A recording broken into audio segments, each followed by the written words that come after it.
It must be Friday morning. I'm talking to my pal, Bob. Bob, how are you, man? I'm doing well, Amos. How are you doing today? Well, I understand, like any top-notch athlete, you're playing hurt today. You got a little. Got a little bit of a head cold going on. Sometimes it makes me sound like a jazz singer, and sometimes it makes me just sound like I'm sick. But I'm good. All right, let's jump into it. We could probably edit that out, by the way. Let's jump into it.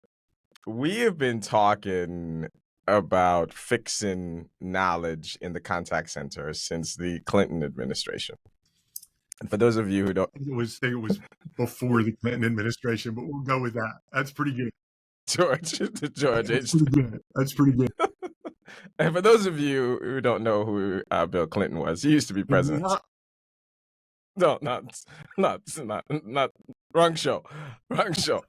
And I actually remember seeing technology demos that claimed to fix this thing 20 years ago. They're like, yeah, here's the thin, you put the thin in, and knowledge will be fixed. Fast forward to the year of our Lord 2024, and every customer service employee that I talk to is putting me on hold, let me look that up. And knowledge is still a friggin' mess. And so I guess my question is knowledge one of those things that, like peace in the Middle East, we're just never going to get in our lifetime? Like, why are we still here? So I think it's a journey and not an end game. Hmm. And I'm trying to put a positive spin on it when I say that. Man, you nailed it. We have heard from so many vendors that they were going to solve this. It first came from vendors that were standalone vendors that said they were going to solve it. And then companies started saying they were KMS certified, they were going to solve it. And then the big CRMs all built it into their application, but they still didn't solve it. You know, I'm like you. I remember seeing the voice of the agent, the voice of the customer, Right. and a third window that was automatically being updated. But where knowledge, it's gotten bigger in its scope. Correct. And so I'm not sure that there is a solution today that does what you're saying you wanted 20 years ago. Yeah. And I think to that point, it feeds a theme that has happened to our industry and almost every industry, which was that we always thought about knowledge as a thin, as opposed to like this thing you can control, put in a little box, have a system, off you go. And knowledge is a friggin' hurricane, right? Like it's everywhere. It's amorphous. It's in emails. No matter how much you try, and so I want to. You said you are optimistic. You know, as you look ahead, we've spent these 20 years dabbling. Do you see a path to fixing knowledge for that service agent? Well, I realize that I'm going to sound like every vendor and every sales guy in America right now, but I think generative AI is the next best hope for solving the problem. Oh, here we go. Here we go. Here we go. I think that generative AI has the ability to pull information from multiple applications in the company.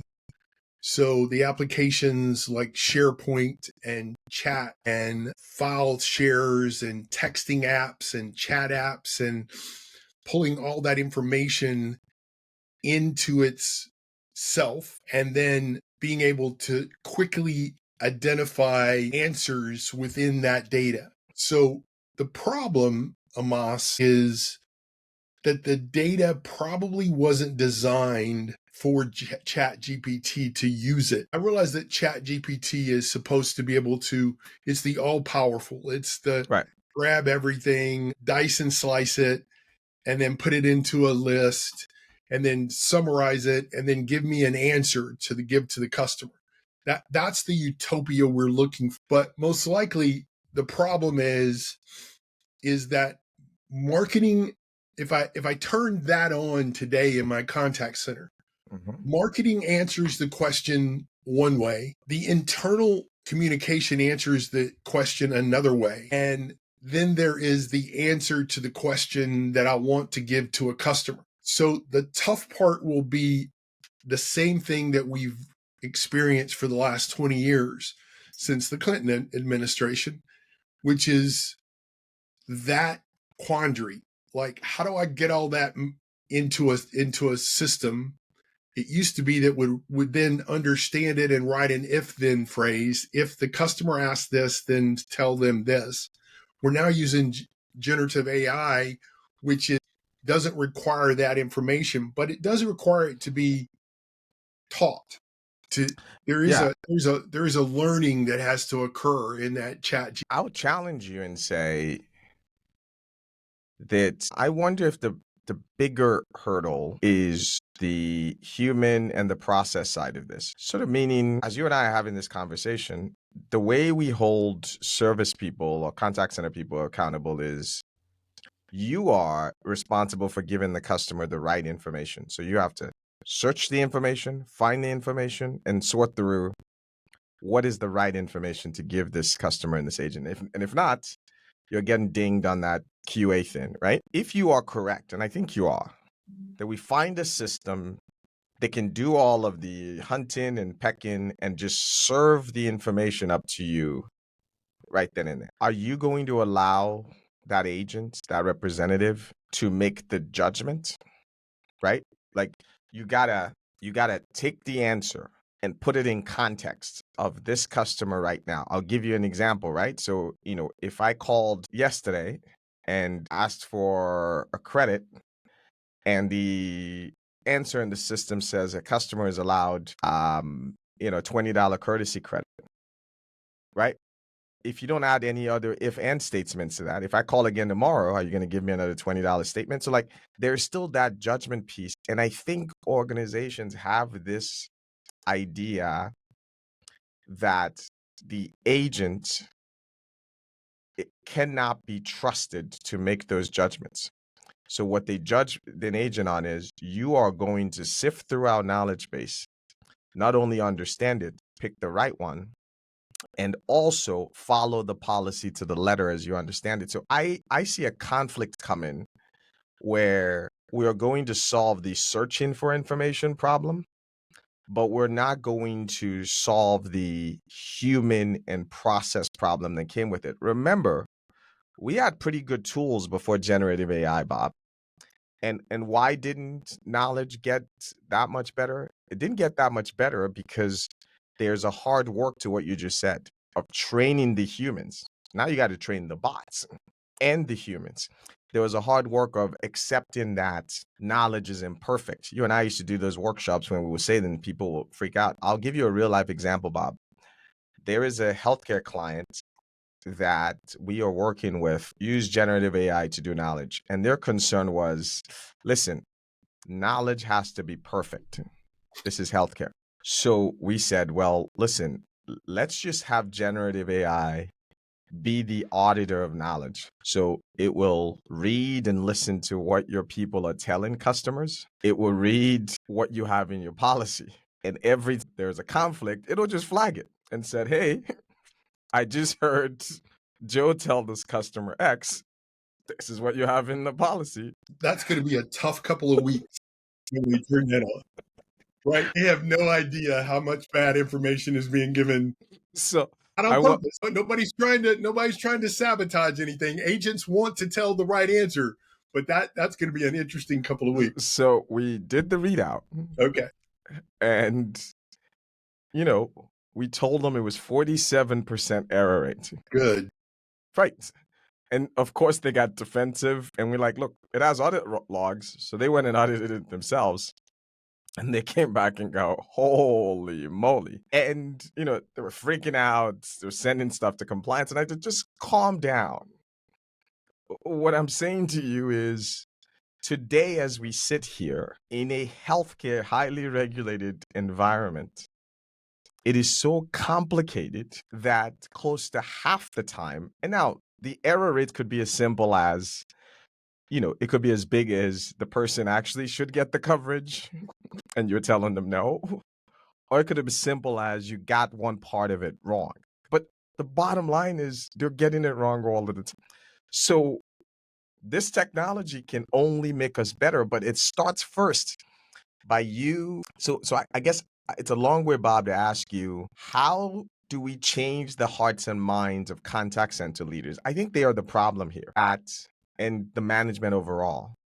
That this whole knowledge and information sharing thing is an imperfect game to begin with. And all technology can do, if you do it correctly, is to continue to help you. You called it a journey without a destination, however you framed it. I am now getting there with you.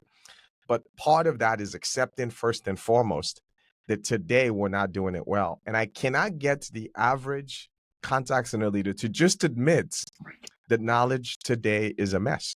Do you hear the same things when you talk to folks?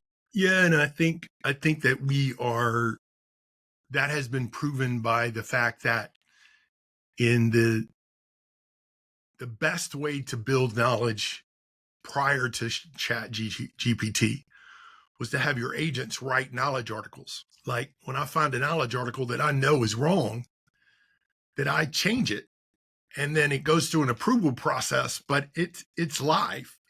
I trust my agents to be knowledge workers. Whenever you sit in front of a customer and tell them that's the process, they go, oh, whoa, whoa, whoa. No, that's not what knowledge is in our brains. Correct. Knowledge in my brain is recollection of what I think the answer is. Knowledge in my brain is the need to continuously learn and improve what my knowledge is. And I think you have to look at knowledge. You know, we said digital channels. We said chat was a digital channel. Okay, so it's a channel.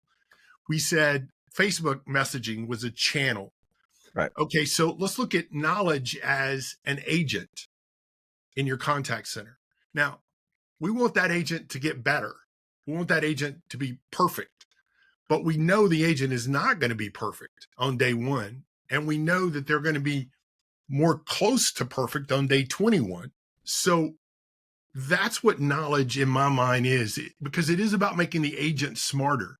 So Correct. how do we build systems and accept processes that allow the agent to learn and to be better and to answer questions better?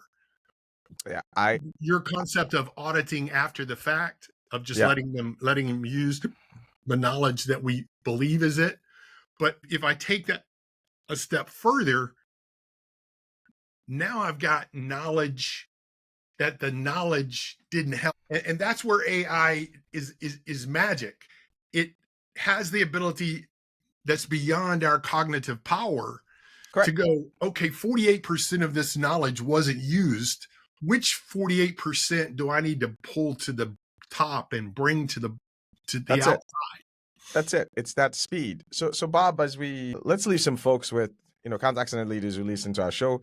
What can they do right now? What would you advise if you're listening and you're running contact center around knowledge? What should you be doing? Well, I think they probably get tired of us telling them that they need to read more and learn more and do more, but No, they then want the damn easy button, they don't Bob. they don't have any time. But if I'm a knowledge director or knowledge manager or if I'm a contact center director, manager, or supervisor, I need to understand AI. I need to understand what it's capable of and what it possibly can do. And the quicker that I make that part of what my expectations and goals are, the better chance I am of making myself valuable to the company that I work for. So I need to understand knowledge from the inside out. I mean, AI from as it relates to knowledge from the Right. inside out. How Right. is that going to work? And then I also need to look at my data that I'm going to feed into the knowledge system. Is there anything that I can do to upgrade all of the documentation that's in Dropbox, all of the documentation that's in SharePoint? You know, the company that I worked for most recently, I would get an article from I'm sorry, not from 19. That really would be bad. From 2022 or 2021 or 2019.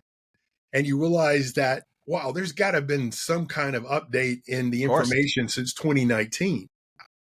Getting data ready is also that. But I'm with you, and I'll build on what you just said.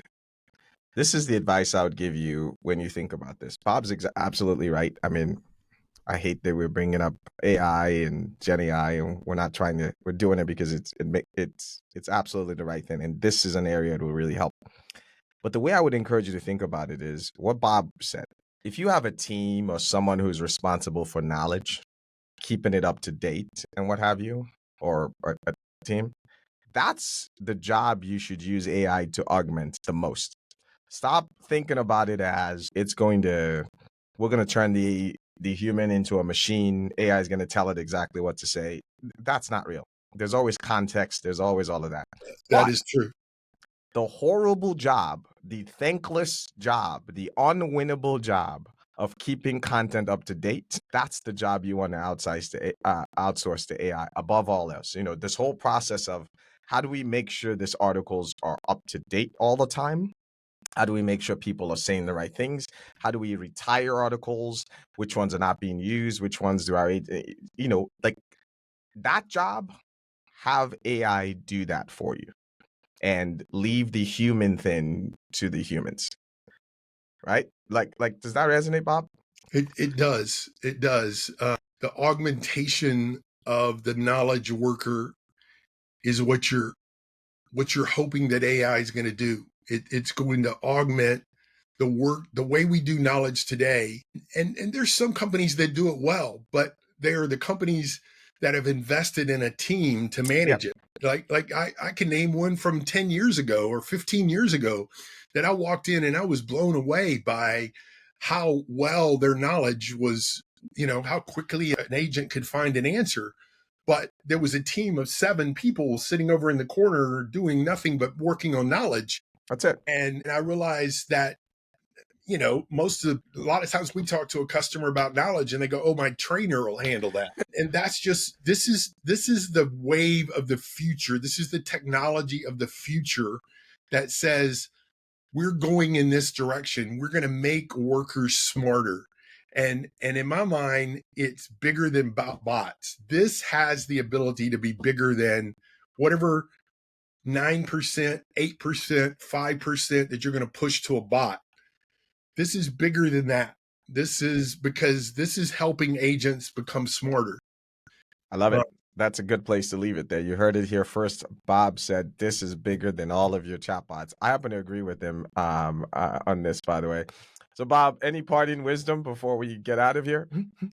I found a really cool quote about knowledge from John Nesbitt, who's a Forbes futurist. He said, "We're drowning in information, but starved for knowledge." And that's the biggest place that sort of nails what we have been talking about in one sentence. That we have all this information about how to help the customer, but we don't have the knowledge in front of us to help it. I know I couldn't agree more, and I'll just frame the same thing differently, right? I think about it as we have a cognitive metabolism problem. Like you're consuming so much calories of knowledge and content. How do you process it? How do you make sense of it? And my hope, I'm sure, as with yours, is can AI help us with that? Can it help us filter out the noise? I think one last thing would be you should be aiming to have AI reduce the amount of knowledge your agent sees, right? Like take out all the noise and present to them the real thing. Like stop making them work so hard for it. I think most agents will agree that will make their lives easier. Bob, awesome seeing you again. Thank you for playing Hurt. And for those listening, please, we are back better than ever. Go subscribe, share with your friends. You have the option to ask us questions on Spotify and Apple Podcasts. Reach out to us and reach out to Bob and myself on LinkedIn or wherever you can find us. Bob, good seeing you, man. Good to see you also.